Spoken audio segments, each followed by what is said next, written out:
திமுக ஆட்சியில் கொரோனா வந்துச்சா? வந்திருந்தா கொரோனாவில் இவரே போயிருப்பாரு. என்ன திமுக ஆட்சியில் வந்து தான் போயிருப்பேனா? இன்னைக்கு பழனிசாமி பேசியிருக்கிறார். பழனிசாமி அவர்களை, என் மரணத்தை பத்தி பேசுறீங்களே, மரணத்தை பார்த்து கலங்கக்கூடியவனும் பயப்படுகிறவனும் நான் அல்ல. நீங்க அரசியலுக்கு வர்றதுக்கு முன்னாடியே 23 வயசுல மிசாவில கைது செய்யப்பட்டு சிறை கொடுமைக்கு ஆளானவன் நான். ஓராண்டு கால நெஞ்சுரத்தோடு சிறையில் இருந்தவன் நான். பொது வாழ்க்கையில் எல்லாத்தையும் எதிர்கொண்டுதான் ஆகணும்னு எனக்கு சிறைக்கு அனுப்பி வைத்தவர் என்னுடைய ஆறுயிர் தலைவர், என்னுடைய தலைவர், என் தந்தை கலைஞர் அவர்கள். கொடுஞ்சரின் கொடுமைக்கு பயப்படாத நான் இந்த கொரோனாவுக்கு பயப்பட போறேன்? யாருக்கும் சொல்லாத இப்ப சொல்றேன். இப்படி நான் கொரோனா வார்டுக்குள்ள போக போறேன்னு யாருக்கிட்டே முன்னாடி சொல்லல. கலெக்டர் இருக்காரு, அமைச்சர்கள் இருக்காங்க, எம்எல்ஏக்கள் இருக்காங்க, என் பிஏ இருக்காரு, எல்லாம் இருக்காங்க. யார்கிட்டையும் சொல்லல. இப்படி சொல்லாம போன காரணத்துல என் மனைவி துர்காவதி இருக்காங்க பாருங்க, வருத்தப்பட்டு என்கிட்ட கோச்சிக்கிட்டு ஒரு வாரம் பேசவே இல்லை.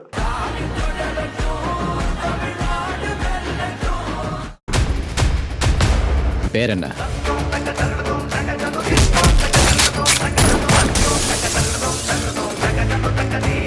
டயா பூஸ்டர் சுகரை கண்ட்ரோல் பண்ணும், உங்க ஆரோக்கியத்தை மீட்டு தரும். சர்க்கரையை கட்டுப்படுத்துறதுக்கான எளிமையான வழிமுறை, இயற்கையான வழிமுறை. அனைத்து மருந்து கடைகளிலும் கிடைக்கும். அன்புள்ள மதச்சார்பற்ற முற்போக்கு கூட்டணி கட்சிகளை சார்ந்திருக்கக்கூடிய வேட்பாளர்களை ஆதரித்து நடைபெறக்கூடிய இந்த மாபெரும் பொதுக்கூட்டத்தில் கலந்து கொள்ளக்கூடிய வாய்ப்பை பெற்றமைக்கு இந்த கூட்டத்திற்கு தலைமையேற்றுள்ள விழுப்புரம் மத்திய மாவட்ட கழகத்துடைய செயலாளர் லட்சுமணன் அவர்களை, முன்னிலை ஏற்றுள்ள கழகத்தினுடைய துணை பொதுச் செயலாளர் முன்னாள் அமைச்சர் முனைவர் பொன்முடி அவர்களை, மண்டல பொறுப்பாளர் மாண்புமிகு அமைச்சர் MRK பன்னீர்செல்வம் அவர்களை, முன்னாள் அமைச்சர்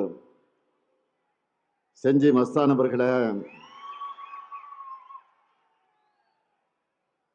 மாவட்ட கழகத்தினுடைய செயலாளர்கள் ஒருவராக இருக்கக்கூடிய பொன் கௌதம சிகாமணி அவர்களை,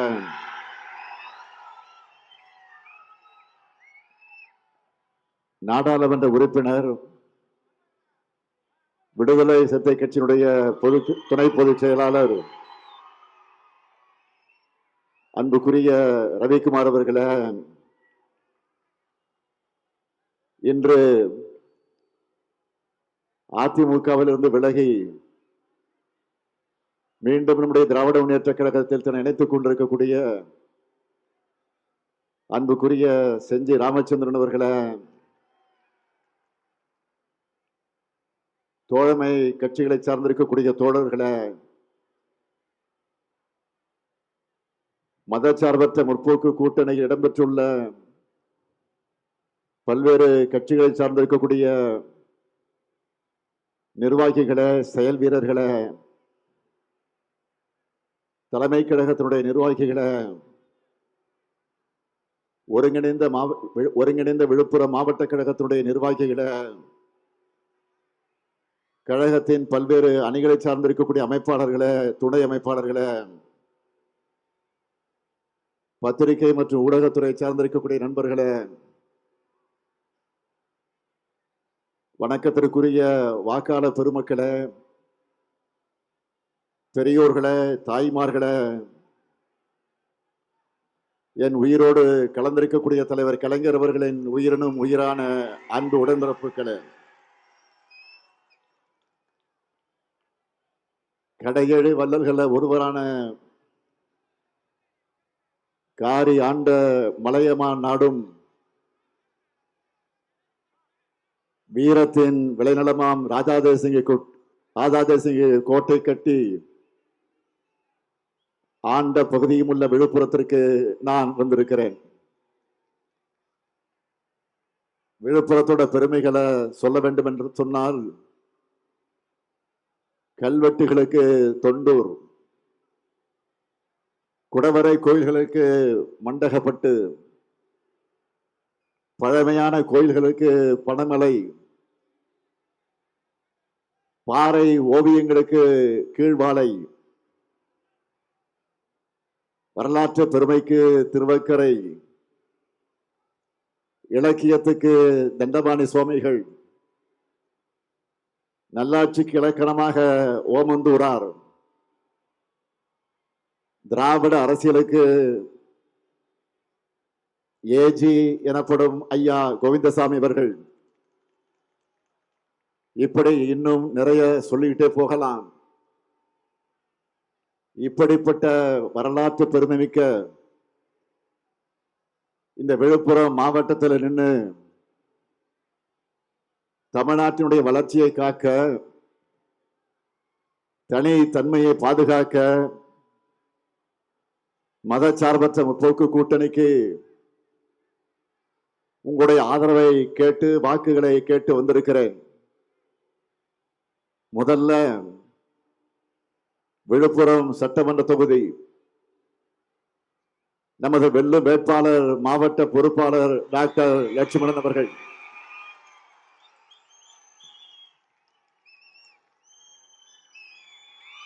விழுப்புரம் தொகுதியில ஏற்கனவே மக்கள் பணியாற்றி வரக்கூடிய இவருக்கு மீண்டும் தொகுதி மக்கள் உதயசூரியன் சின்னத்தில் உங்கள் பொன்னான வாக்குகளை அளிக்க வேண்டும். அடுத்து திருக்கோவிலூர் சட்டமன்ற தொகுதி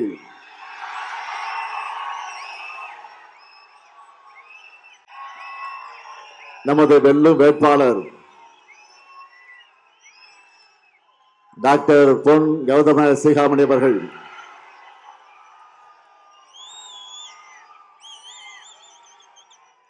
ஆழ்கடலில் கண்டெடுத்த நன்முத்து பொன்முடி, அறிவு முடிதான் பொன்முடி, இப்படி தலைவர் கலைஞர் அவர்களால் பாராட்டப்பட்ட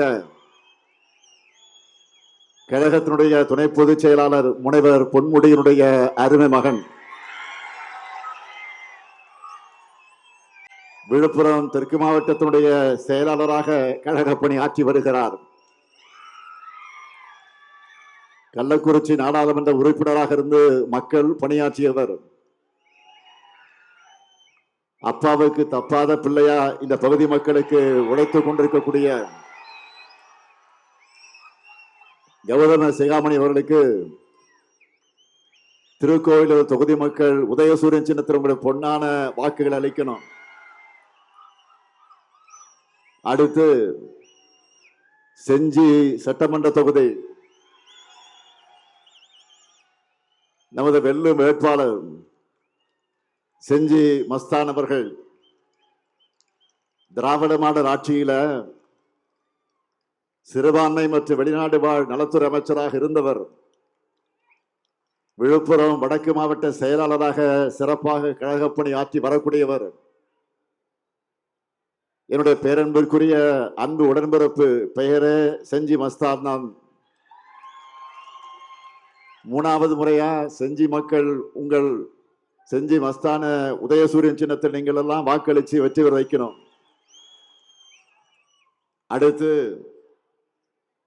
விக்கிரவாண்டி சட்டமன்ற தொகுதி நமது வெல்லும் வேட்பாளர் அன்னியூர் சிவா அவர்கள். விக்கிரவாண்டி இடைத்தேர்தலில் வெற்றி பெற்று இந்த 20 மாத காலத்தில் கொடுத்த வாக்குறுதிகள் அனைத்தையும் இந்த தொகுதிக்கு கொண்டு வந்து சாதித்து காட்டிய ஆற்றலாளர் அன்னியூர் சிவா. மாநில விவசாய தொழிலாளர்களின் செயலாளராக இருந்து அந்த பகுதி மக்கள் எல்லோருடைய செல்வாக்கையும் பெற்றிருக்கிறார். அன்னியூர் சிவா அவர்களுக்கு நீங்கள் எல்லாம் உதயசூரியன் சின்னத்தில் விக்கிரவாண்டி தொகுதி மக்கள் அனைவரும் ஆதரவு தர வேண்டும் என்று நான் கேட்டுக்கொள்கிறேன். அடுத்து மயிலம் சட்டமன்ற தொகுதி மதச்சார்பற்ற முற்போக்கு கூட்டணியில இடம்பெற்றிருக்கக்கூடிய தேசிய முற்போக்கு திராவிட கழகத்தை சார்ந்த நமது வெல்லும் வேட்பாளர் எல் வெங்கடேசன் அவர்கள், என்னுடைய ஆரிய நண்பர், நினைவில் வாழக்கூடிய கேப்டன் விஜயகாந்த் அவர்களுடைய வழிகாட்டுதல்ல வளர்ந்தவர். 2011 சட்டமன்ற தேர்தலில் திருக்கோவிலூர் தொகுதியில வெற்றி பெற்று மக்கள் பணி செஞ்சவர். அருமை சகோதரி பிரேமலதா விஜயகாந்த் அவர்களால் மயிலம் தொகுதியுடைய வேட்பாளராக அறிமுகம் செய்யப்பட்டிருக்கக்கூடிய எல் வெங்கடேசன் அவர்களுக்கு மயிலம் தொகுதி மக்கள் முரசு சின்னத்தில் உங்களுடைய பொன்னான வாக்குகள் அளிக்க வேண்டும் என்று நான் கேட்டுக்கொள்கிறேன். அடுத்து வானூர் சட்டமன்ற தொகுதி நமது வெல்லும் வேட்பாளர் கௌதம் திராவிடமணி அவர்கள் தன்னோட தாத்தா சுப்பராயன், அப்பா திராவிடமணி இவர்களோட வழித்தடத்தில் கழக பணி ஆற்றி வருகிறார். கௌதம் திராவிடமணி அவர்கள் 3வது தலைமுறையா கழக பணியாற்ற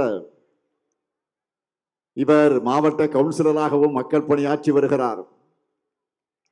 இளம் வேட்பாளர் கௌதம் திராவிடமணி அவர்களுக்கு நீங்கள் எல்லாம் வானூர் தொகுதியில் இருக்கக்கூடிய மக்கள் உதயசூரிய சின்னத்தில் உங்கள் வாக்குகளை அளிக்க வேண்டும். நிறைவா திண்டிவனம் சட்டமன்ற தொகுதி நம்முடைய தோழமை கட்சியான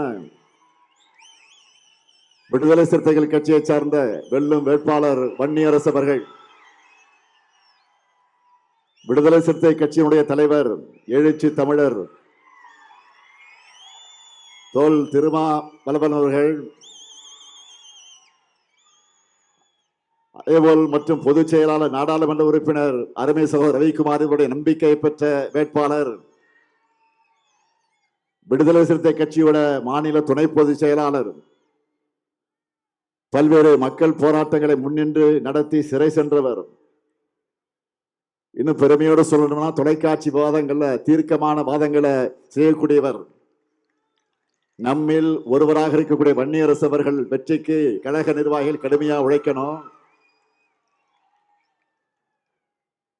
திண்டிவன தொகுதி மக்கள் வன்னியரசு அவர்களுக்கு பானை சின்னத்துல உங்களுடைய பொன்னான வாக்குகள் அளிக்க வேண்டும் என்று அன்போடும் உரிமையோடும் கேட்டுக்கொள்கிறேன். இப்போ நான் அறிமுகப்படுத்தி இருக்கக்கூடிய மதச்சார்பற்ற முற்போக்கு கூட்டணியினுடைய இந்த 7 வேட்பாளர்களையும் பெருவாரியான வாக்கு வித்தியாசத்துல நீங்கள் வெற்றி பெற வைக்கணும். நீங்க எல்லாம் தயாரா? வெற்றி உறுதியா? சத்தமா? சத்தமா? வெற்றி உறுதி ஆயிடுச்சு. வேட்பாளர்கள் இப்ப உட்காரலாம். சீட்டு கிடைச்சிருச்சு உங்களுக்கு, உட்காருங்க. பல முறை நான் இந்த விழுப்புரத்திற்கு வந்திருந்தாலும் கடந்த ஆண்டு ஜனவரி மாதம் வந்ததை என்னால மறக்கவே முடியாது. என்னால மட்டும் இல்ல, உங்களாலும் மறக்க முடியாத அளவுக்கு வரலாற்றுல முத்திரை பதிச்ச நாள் அந்த நாள். நம்முடைய நெஞ்சங்கள்ல இன்றும் வாழ்ந்து கொண்டிருக்கக்கூடிய திராவிட இயக்கத்தினுடைய தீரர் ஏஜி என்று அன்போடு அழைக்கப்படக்கூடிய ஐயா ஏ கோவிந்தசாமி அவருடைய நினைவரங்கத்தை, அது மட்டும் இல்ல, இடஒதுக்கீட்டுக்கான போராட்டத்துல உயிரிழந்த 21 சமூக நீதி போராளிகளுக்கான மணிமண்டபத்தை நான் திறந்து வச்சேன். இதை எனக்கு கிடைச்ச வாழ்நாளில் எனக்கு கிடைத்திருக்கக்கூடிய பெருமையாக நான் கருதுகிறேன். 2019ஆம் ஆண்டு விக்கிரவாண்டி தொகுதியினுடைய இடைத்தேர்தலுக்காக நான் இங்கே வந்தபோது நம்முடைய அமைச்சர் முனைவர் பொன்முடி அவர்களும் நம்ம திராவிட ஆழ்வார் ஜெகத் ரட்சகன் அவர்களும் அதேபோல் நம்முடைய சகோதரர் அன்னியூர் சிவா அவர்களும் இதை கோரிக்கையாக வச்சார்கள். உடனே திமுக சமஞ்சவுடன் சமூக நீதி போராளிகளுக்கு மணிமண்டபம் அமைக்கப்படும் என்று அன்றைக்கு நான் உறுதியளித்தேன். இந்த ஸ்டாலின் சொன்னா சொன்னதை செய்வான். 21 சமூக நீதி போராளிகளுக்கான மணிமண்டபத்தை கட்டி திறந்து வச்சுட்டு தான் இன்னைக்கு உங்ககிட்ட உரிமையோட வாக்கு கேட்க வந்திருக்கிறேன். தமிழ்நாட்டில் மட்டும் இல்ல, இந்தியா முழுக்க சமூக நீதினா திமுகனா சமூக நீதி. சமூக நீதிக்காக இந்த மண்ணில் நடந்த மிக முக்கியமான 1987 போராட்டம் மறக்க முடியுமா? பெருமதிப்பிற்குரிய ஐயா ராமதாஸ் அவர்கள் தலைமையில் நடந்த போராட்டம். போராடின பிற்படுத்தப்பட்ட மக்களை அன்றைய அதிமுக ஆட்சி காலத்துல காக்கை குருவிகளை போல சுட்டு கொண்டாங்க. ஆனா 1989 திமுக ஆட்சிக்கு வந்தவுடனே தலைவர் கலைஞர் அவர்கள் முதலமைச்சராக பொறுப்பேற்ற உடனே நம்முடைய ஆருயிர் அண்ணன் சேலத்து சிங்கம் வீரபாண்டியார் அவர்கள் மூலமா பெரியவர் ஐயா மருத்துவர் ஐயா அவர்கள் ஐயா ராமதாஸ் அவர்களை தன்னுடைய வீட்டுக்கு அழைச்சுக்கிட்டு வந்து விவாதிச்சு ஆட்சி பொறுப்புக்கு வந்த 43வது நாளிலேயே மிகவும் பிற்படுத்தப்பட்டோருக்கான 20 விழுக்காடு இடஒதுக்கீட்டை உருவாக்கி கொடுத்த வரலாற்று சிறப்புமிக்க முடிவை அமைச்சரவை கூட்டத்தில் எடுத்தார். இன்னைக்கு கல்வியில வேலை வாய்ப்புல மிகவும் பிற்படுத்தப்பட்ட சமூகத்து பிள்ளைகள் படிச்சு வேலைக்கு போய் முன்னேறி கொண்டிருக்கிறார்கள். கலைஞர் கொடுத்த இடஒதுக்கீடு தான் அதற்கு மிக மிக முக்கிய காரணமாக இருக்கு. பிற்படுத்தப்பட்டோருக்கு 30 விழுக்காடு, மிகவும் பிற்படுத்தப்பட்டோருக்கு 20 விழுக்காடு, ஆதி திராவிடர்களுக்கு ஏற்கனவே இருந்த 16 விழுக்காட்டை உயர்த்தி 18 விழுக்காடாகவும், பழங்குடியினருக்கு 1 விழுக்காடுன சமூக நீதி வரலாற்றில் 69 விழுக்காடு இடஒதுக்கீடு வந்துச்சு. சமூக நீதிய நிலைநிறுத்தின இயக்கம் மட்டுமல்ல, சமூக நீதி போராளிகளை போற்றுகிற இயக்கமும் திமுக தான். உயிர் தியாகம் செஞ்ச 21 பேர் குடும்பத்திற்கு 3 லட்சம் ரூபாய் கருணை தொகையும் மாதந்தோறும் பென்ஷனும் வழங்கினவர் முதலமைச்சராக இருந்த கலைஞர் அவர்கள்.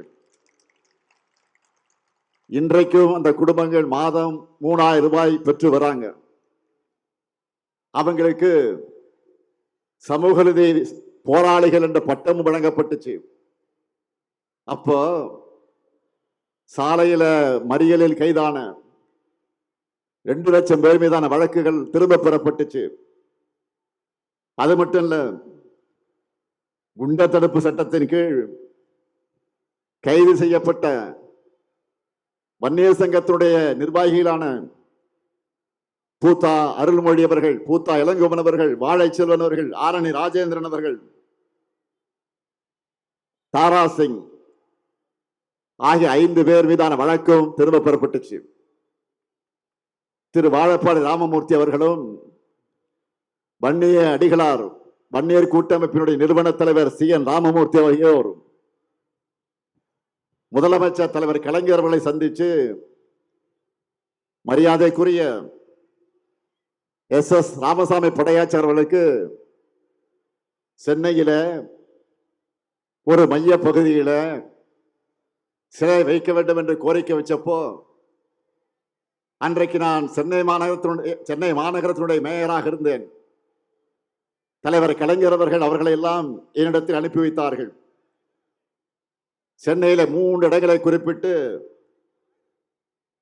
அவங்க என்கிட்ட கொடுத்தாங்க.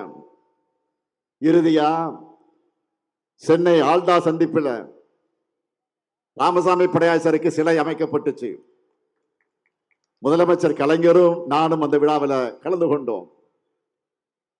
வன்னியர் பொது சொத்து வாரியம் அமைக்கணும்னு வன்னிய சமூகத்துடைய தலைவர்கள் அன்றைக்கு முதலமைச்சர் கலைஞர் கிட்ட கோரிக்கை வச்சாங்க. 2009ஆம் ஆண்டு அதற்கான ஆணை பிறப்பித்தது கழக அரசு தான். அதோடைய தொடர்ச்சியாகத்தான் 21 சமூக போராளிகளுக்கு மணிமண்டபத்தை கட்டி நான் திறந்து வச்சேன். இன்னைக்கு அந்த தியாகத்தால பயனடைஞ்ச சிலர் எப்படியெல்லாம் துரோகிகள்னு மாறி இருக்கிறாங்க அப்படின்னு உங்களுக்கு எல்லாம் தெரியும். மருத்துவரை ராமதாஸ் அவர்களுக்கு இன்றைக்கு பலர் நம்பிக்கை துரோகம் செஞ்சிருக்கலாம். ஆனா தலைவர் கலைஞரும் நானும் திராவிட முன்னேற்ற கழகமும் அவரை என்றைக்கும் சமூக நீதி போராளியாகத்தான் பார்க்கிறோம், மதிக்கிறோம். இன்று என்டிஏ என்ற பெயர்ல அமைக்கப்பட்டிருக்கக்கூடிய கூட்டணி என்பது துரோகிகளால் தமிழ்நாட்டிற்கு புதிய துரோகம் செய்ய அமைக்கப்பட்டிருக்கக்கூடிய கூட்டணி. அது இவங்களுடைய துரோக பட்டியலை நீங்க பார்த்தீங்கன்னா தெரியும். முதல் துரோகம் தமிழ்நாட்டு மாணவர்களோட உயிர்களை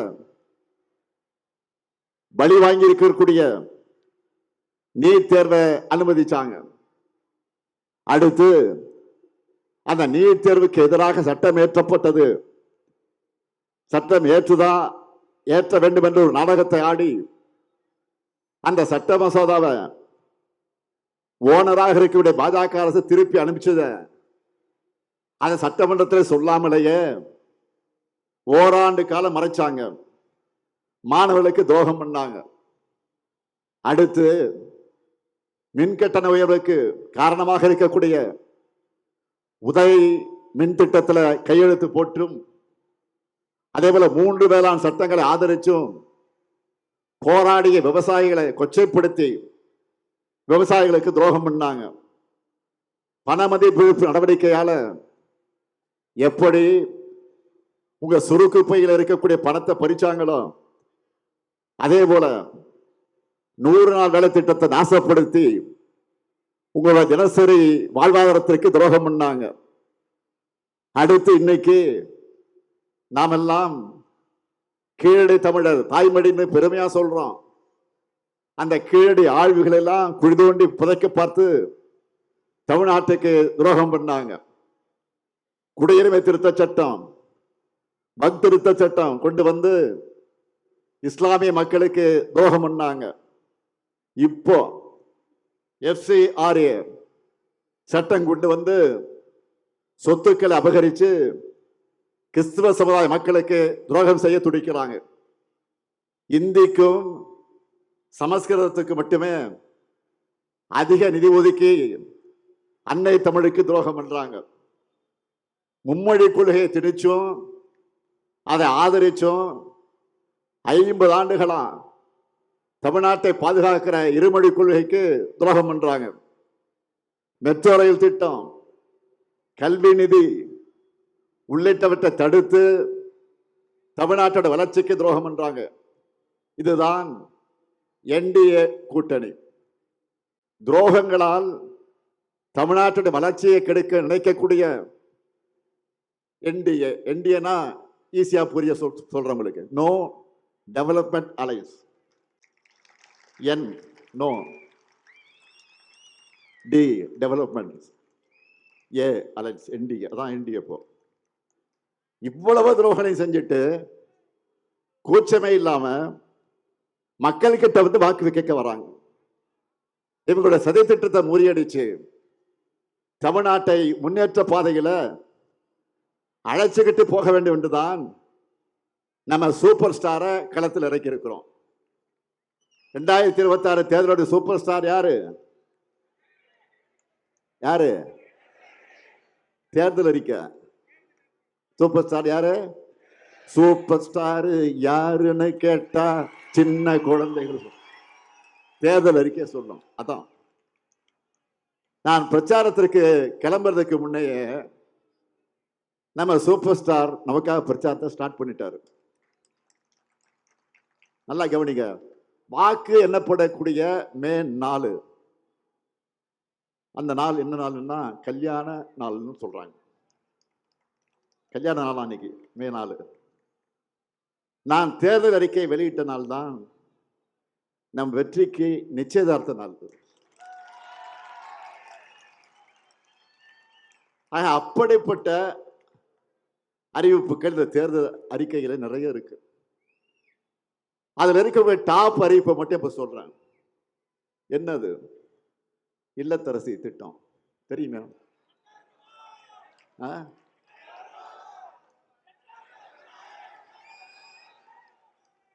ஃபர்ஸ்ட் பாலே சிக்ஸர் தான்.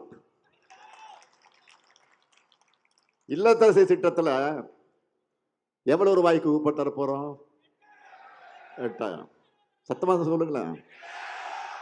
லேடிஸ் பக்கத்துல சொல்லணும் அதிகமா.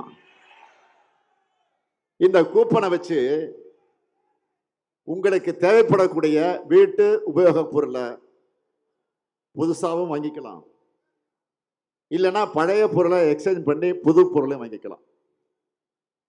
உங்களுக்கு பிடிச்ச கடையில் உங்களுக்கு பிடிச்ச பிராண்டை வாங்கிக்கலாம். உங்களுக்கு பிடிச்ச பிராண்டே வாங்கிக்கலாம். என்னென்ன? Washing machine, fridge, TV, grinder, mixie, microwave அவன், மின் அடுப்பு. இதெல்லாம் வாங்குறதுக்கு இப்போ பெண்கள்லாம் திட்டம் போட்டுக்கிட்டு இருக்காங்க. என்ன வாங்கலாம்னு இப்போ பேசிக்கிட்டு இருக்காங்க. இப்போ இதில் உங்கள் ஹஸ்பண்ட்லாம் யாரையும் குறுக்க விட்டுறாதீங்க. நீங்கள் உங்கள் இஷ்டத்துக்கு வாங்க, உங்கள் சாய்ஸ் அது. அவங்களை இன்டர்ஃபியர் பண்ணி விட்டுறாதீங்க. நீங்கள் புடவை வாங்கி விட்டு கடைக்கு போகிறீங்களா புடவை வாங்குறதுக்கு? ஒரு புடவை தானே வாங்க போகிறீங்க. ஆனால் அந்த கடையில் இருக்க எல்லா புடவையும் ஷோகேஸ்லேருந்து எடுத்து கீழே போட சொல்லி ஒன்று ஒன்றா பிரித்து பார்த்து தொட்டு பார்த்து தடவி பார்த்து ஒரு புடவை வாங்க 250 புடவை கீழே போடுவாங்க. ஒன்றா கேள்வி கேட்பீங்க. சிலுக்கா, நைலக்ஸா, காட்டனா, தண்ணியில் போட்டால் சுருங்குமா, சாயம் போகுமா, இவ்வளவு கேள்வி. ஒரு புடவை வாங்க. மெர்க்குரி ஐட்டம் இது மாதிரி போட்டு வச்சுருப்பாங்க கடையில். பிரைட்டாக தான் இருக்கும் அது. ஆனால் அதை நம்ப மாட்டீங்க. நீங்கள் என்ன பண்ணுங்க, இந்த புடவை எடுத்துக்கிட்டு வெளியில் போய் வெயிலில் சூரிய வெளிச்சத்தில் போய் காட்டுங்க. இதெல்லாம் உனக்கு எப்பறம் அனுபவம் கேட்டுறாதீங்கண்ணே. யதார்த்த நிலையை சொல்றேன். ஆக என்ன பொறுத்தவரை நம்ம குடும்ப தலைவியுடைய வீட்டு வேலை சும்மா குறையணும். அதுக்காக தான் இந்த திட்டமே. எப்படி தலைவர் கலைஞர் அவர்கள் சொன்னபடியே கலர் டிவியும் கேஸ் அடுப்பையும் கொடுத்தாரு. அவருடைய மகனான நானும் சொன்னபடி இல்ல திட்டத்தை நிறைவேற்றுவேன்.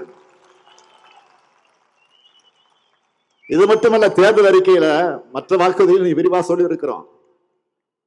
இது எல்லாத்தையும் செய்வோம் என்ற நம்பிக்கை எனக்கு மட்டும் இல்ல, ஒட்டுமொத்த தமிழ்நாட்டு மக்களுக்கும் இருக்கு. ஏன்னா சொன்னதை செய்த கலைஞர் மகன் நான். சொன்னதை மட்டும் இல்ல, சொல்லாததையும் அதிரடியா செய்கிற ஸ்டாலின் தான். செஞ்செல்லாம் அதிரடியா. இந்தியாவே திரும்பி பார்க்கிற மாதிரி கலைஞர் மகளிர் உரிமை திட்டம் 5000 ரூபாய் காலைல 5 மணிக்கே போட்டாச்சு. எல்லாருக்கும் ஷாக்கு, அதிர்ச்சி, இன்ப அதிர்ச்சி.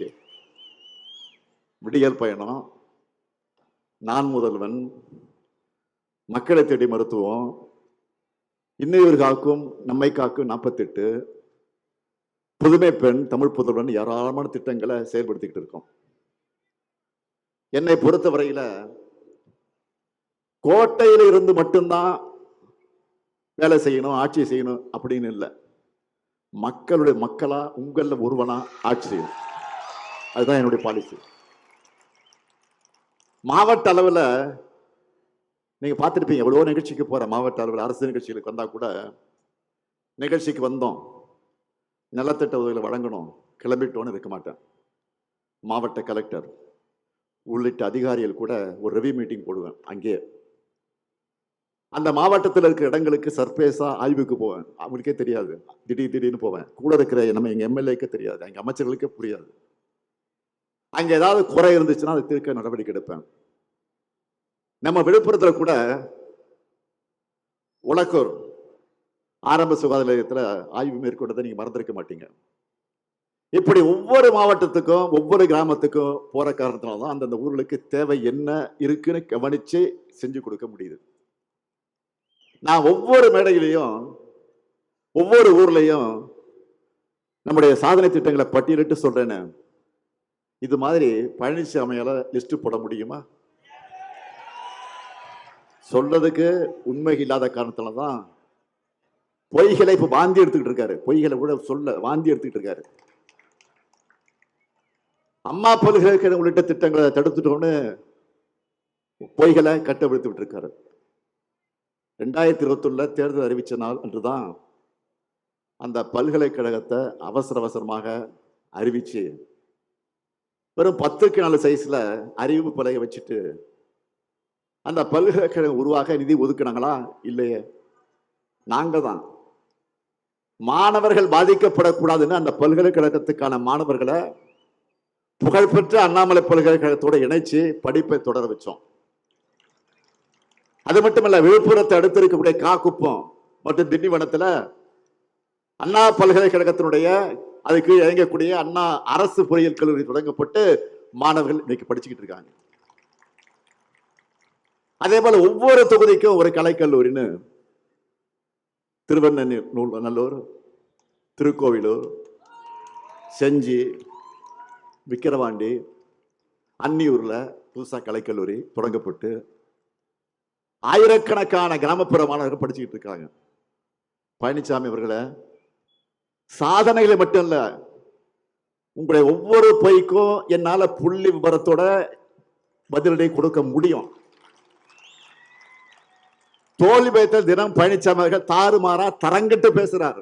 இன்னைக்கு மாலை, இன்னைக்கு மாலை சென்னையில என்னை பத்தி என்ன சொல்லியிருக்கா தெரியுமா? திமுக ஆட்சியில கொரோனா வந்துச்சா? வந்திருந்தா கொரோனாவில் இவரே போயிருப்பாரு. என்ன திமுக ஆட்சியில் வந்து தான் போயிருப்பேனா? இன்னைக்கு பழனிசாமி பேசியிருக்கிறார். பழனிசாமி அவர்களை, என் மரணத்தை பத்தி பேசுறீங்களே, மரணத்தை பார்த்து கலங்கக்கூடியவன பயப்படுகிறவன் நான் அல்ல. இந்த முத்துவேலு கருணாநிதி ஸ்டாலின் நான் 1971 நீங்க அரசியலுக்கு வர்றதுக்கு முன்னாடியே 23 வயசுல மிசாவில கைது செய்யப்பட்டு சிறை கொடுமைக்கு ஆளானவன் நான்.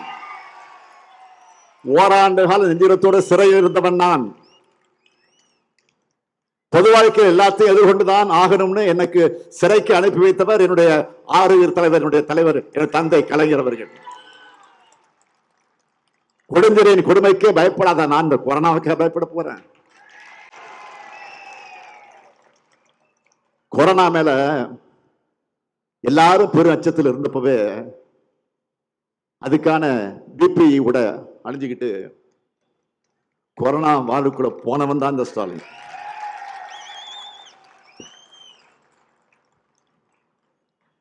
இதுவரை யாருக்கும் சொல்லாத இப்ப சொல்றேன். இப்படி நான் கொரோனா வார்டுக்குள்ள போக போறேன்னு யாருக்கிட்டே முன்னாடி சொல்லல.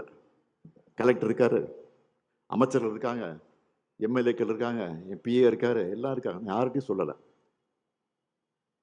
இப்படி சொல்லாம போன காரணத்துல என் மனைவி துர்காவதி இருக்காங்க பாருங்க, வருத்தப்பட்டு என்கிட்ட கோச்சிக்கிட்டு ஒரு வாரம் பேசவே இல்லை. சத்தியம்.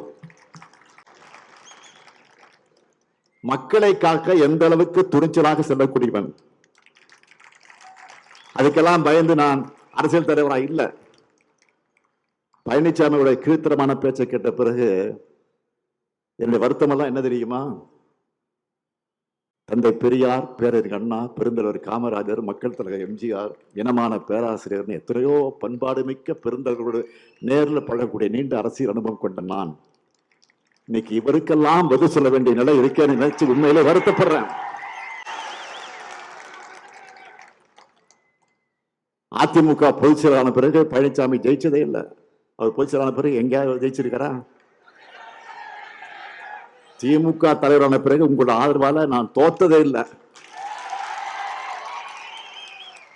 பாஜக தமிழ்நாட்டுக்குள்ள கொண்டு வர நினைக்கிற அடிமை பழனிசாமிக்கு தமிழ்நாட்டு மக்கள் கடுமையான தண்டனை இந்த தேர்தலை கொடுக்கணும். உண்மையில் நடக்கிற தேர்தல் என்பது டெல்லிக்கும் தமிழ்நாட்டுக்கும் நடக்கிற தேர்தல். தமிழ்நாட்டுக்கு துரோகம் செய்ய 10 தோல்வி பழனிசாமிக்கு 11வது தோல்வியை கொடுத்து விரட்டணும். டபுள் இன்ஜின் டப்பா இன்ஜின் சொல்லிக்கிட்டு டெல்லியோட ரிமோட் கண்ட்ரோலுக்கு ஆடுகிற அடிமைகள் தமிழ்நாட்டை ஆளக்கூடாது. தமிழ்நாட்டை நாசப்படுத்த நினைக்கிற ஆணவ பாஜகவும் அடிமை அதிமுகவும் வேரோடும் வேரடி மண்ணோடும் வீழ்த்தப்படணும். அதுக்கு திராவிட முன்னேற்ற கழகம் தான் மீண்டும் ஆட்சி அமைக்கணும். கலைஞரின் மகனா கேட்கிறேன், திராவிட மாடல் 2.0 ஆட்சி அமைய விழுப்புரம் சட்டமன்ற தொகுதியில நமது வெல்லும் வேட்பாளர் டாக்டர் லட்சுமணன் அவர்களுக்கும், திருக்கோவில் தொகுதியில சட்டமன்ற தொகுதியில நம்ம வெல்லும் வேட்பாளர் டாக்டர் பொன் வேதம ஸ்ரீகாமணி அவர்களுக்கும், செஞ்சி சட்டமன்ற தொகுதியில நமது வெல்லும் வேட்பாளர் செஞ்சி மஸ்தான் அவர்களுக்கும், விக்கிரவாண்டி சட்டமன்ற தொகுதியில நமது வெல்லும் வேட்பாளர் அன்னி சிவா அவர்களுக்கும், மாணவர் சட்டமன்ற தொகுதியில நமது வெல்லும் வேட்பாளர் கௌதம் திராவிடமணி அவர்களுக்கு உதயசூரியன் சின்னத்தில் வாக்களிச்சு இவங்க எல்லாம் பெரும்பாலான வாக்கு வித்தியாசத்தில் வெற்றி பெற வைக்கணும்.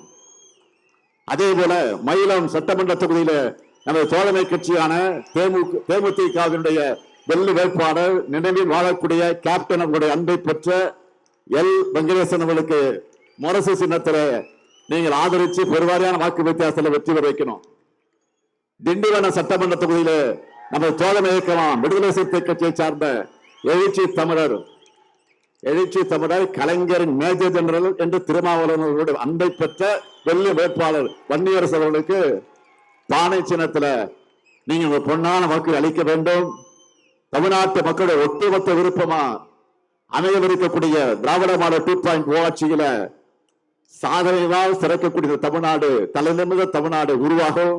அதுக்கு உங்களுடைய இந்த ஸ்டாலின் கேரண்டி தமிழ்நாடு மேலும் வளர்ந்திட, திராவிட மாடல் ஆட்சி திறந்திட, மதச்சார்பற்ற முற்போக்கு கூட்டணி வேட்பாளரை ஆதரவு கேட்டு வெல்வோம் ஒன்றாக, வெல்வோம் ஒன்றாக, வெல்வோம் ஒன்றாக. நன்றி, வணக்கம்.